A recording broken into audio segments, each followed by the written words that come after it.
Hi and welcome to Lady Boss HR. I hope you had a fantastic week. Well, there was no way in the world I was going to be able to not talk to you today about P&O Ferries and their shocking behaviour where they actually sacked nearly 800 people without any consultation. So the question I wanted to pose to you today is, how important do you think business reputation is?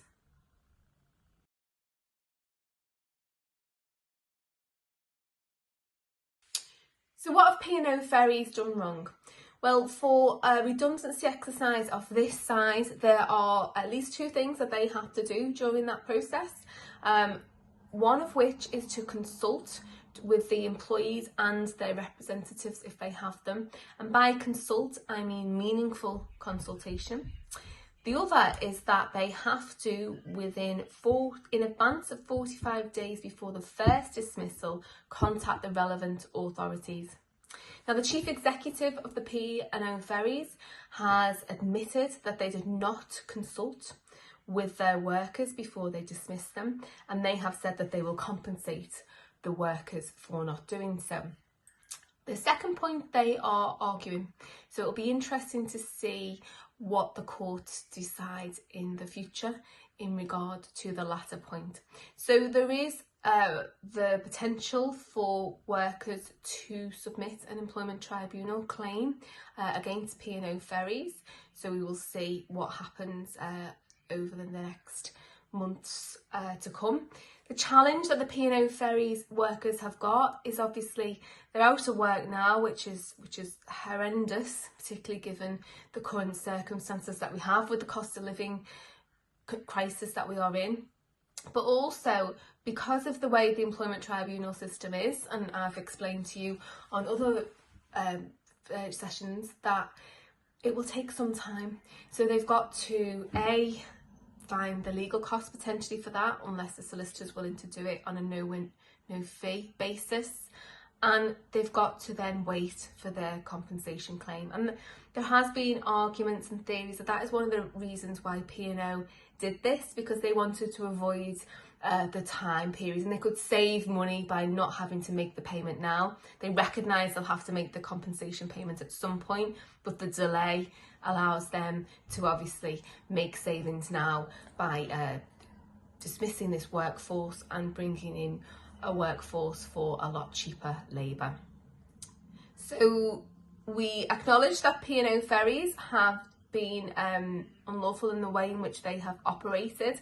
The question to you now is, what do you think in terms of the reputational damage that this causes?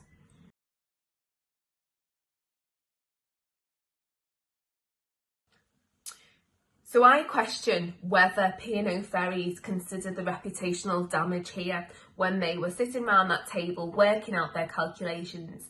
And for me, it's very short-sighted. So they may have made savings now, but what long-term impact will this have on their reputation? Because this is not going to go away from the media for some time. And it is something, when we do consider this, and this is the reason why I wanted to highlight this today, that I have to have these conversations regularly with clients, because there's legislation in place for a reason. You have a handbook, you have HR policies and processes. And if you try and circumnavigate those policies and processes and you do end up in an employment tribunal through your own fault, then you do have to consider that if that employment tribunal goes all the way and you don't manage to settle beforehand, or it doesn't get struck out, or they step down from the process, then it does go in the public domain.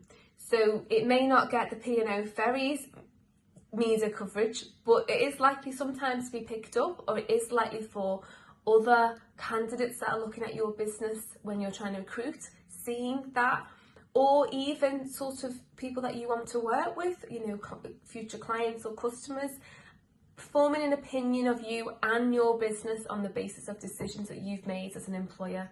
So I just wanted to mention that. I think sometimes people do forget the reputational damage that an employment tribunal claim can have. It's not just financial, it's not just about time, it's about you as a person and the actions you take as an employer. And I totally recognise the importance of being commercially aware. I am a business owner, I understand that just as much as anyone else, but there is a way of being fair, open and transparent, and actually if you do follow the correct processes, you can terminate contracts when you need to if people underperform, or you have a genuine reason for redundancy, or there's misconduct. You just have to make sure you follow the right process. So that is just what I wanted to talk about today. I just wanted to raise your awareness.